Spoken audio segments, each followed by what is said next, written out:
This video is sponsored by Vanguard. Check out vanguardworld.com for tripods, camera bags and cases to suit all budgets.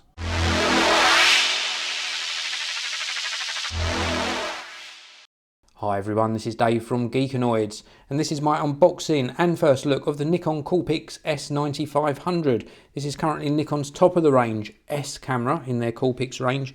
It sports an 18 megapixel sensor, also 22 times zoom, a 3-inch OLED screen with a 614K dot resolution, GPS, full HD movies, lens shift, vibration reduction, Wi-Fi built in here as well. 3D shooting mode as well, and auto HDR. So many different sort of modes in this camera, and this is some of the sort of compatibility aspects: Windows, Mac, QuickTime, HDMI, works with iMovie, etc. So loads and loads of features in here. Really keen to test this. It's also got an OLED screen. Now please do stay tuned to the end of this video, because I'm going to be testing these video capability of these compact cameras in a different way, so you must stay tuned to the end of the video to find out how you're going to see the performance of the S9500. So we've got some warranty information just here. We've also got a quick start guide to get us up and running with the camera. We've also got View NX2 software for both Windows and Mac, declaration of conformity, and then we're straight down into the main area of the box so that we can show you what you get for your money. So first of all, we've got a little wrist strap included. Then we have got an adapter plug.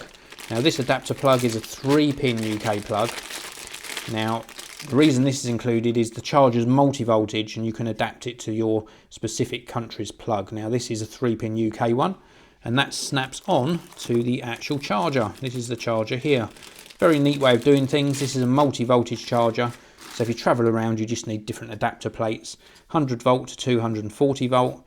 The adapter plate snaps onto the front here, USB socket on this end. So you plug in your USB cable and charge the battery inside the camera. This is the USB charging cable, so USB one end and then that connector to go into the camera on the other. And then we've also got an AV cable as well, so that's if you want to actually output the video from the camera or photos to your TV. And then we've got the battery. So this is the battery for the S9500. It's an EN-EL12, 3.7 volt, 1050 milliamp hour, 3.9 watt per hour battery. And then we've got the camera itself. We save the best till last, as always. Now this is available in all different colours.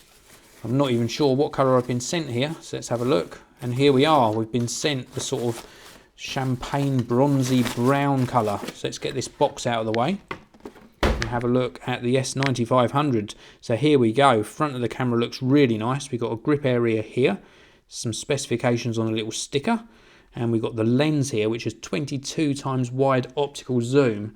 Now it's got that 22 times reach, that gives it a range of 25 millimeters at the widest end to 550 millimeters. It's also got ED glass, so it's got a nice coating on the lens. Let's take a look at the side. So on here we've got two little covers. We've got an HDMI out on this one, and then on this one we have got an AV out and also USB charging. We've got a little sort of hole here, or grip part here, where you can put the wrist strap. Around on this side, completely clear apart from a little speaker. Round on the bottom we've got a metal tripod mount, and then we've got a little flap which reveals where the battery goes and also where the memory card goes. Now this takes SD, SDXC and SDHC memory cards. Let's pop the battery in, close that cover up, and then we'll have a look around the back. This is the brilliant 3-inch 614K dot OLED screen.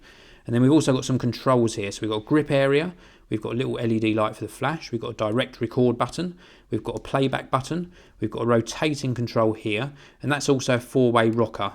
And that controls things like exposure compensation, also macro mode, timer mode and flash. Then we've got separate menu and trash can buttons. And then on the top here, we have got some more details, obviously Wi-Fi and GPS. We've got two little holes here, which are the microphones. We've got the pop-up flash just underneath this flap here. And then we've also got the on-off button. And then we've got a rocker here for zooming in and zooming out, shutter button. And then we've also got the mode dial here. So we've got an auto mode, an effects mode, a smile shot mode. This looks like a summer mode, and this looks like a twilight mode, a nighttime mode, scene mode, and then what looks like favourite scenes.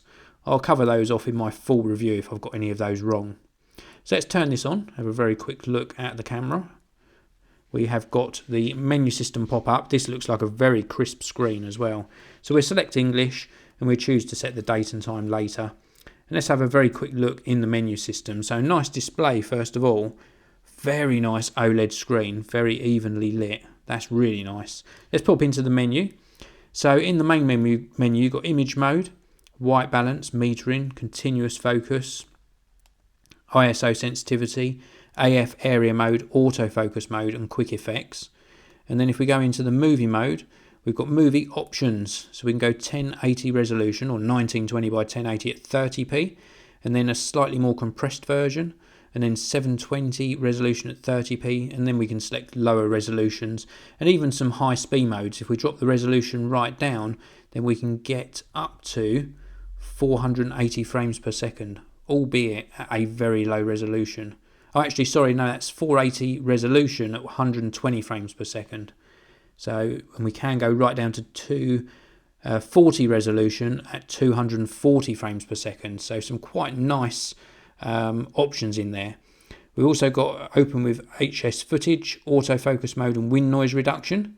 And then we've got some GPS settings, and then main settings for the camera where you can adjust sound, time zones, etc.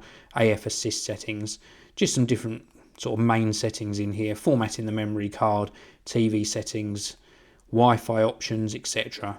All in that sort of main setting mode.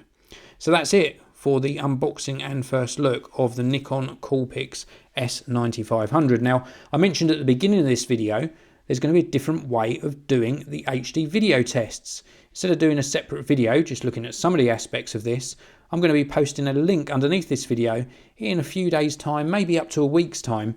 And I will also tweet out when that video goes live. I'm going to be testing this on the Geek Vlogs channel. So using this in a lot of different situations, so in different footage, indoors, outdoors, and different lighting conditions, etc. So you can see how this really performs for video work. And then, of course, if you want to hear about all of its features, including how it performs for photography, you're going to need to tune into the Geekanoids channel, so back on this channel, in about a week or so's time for the full review.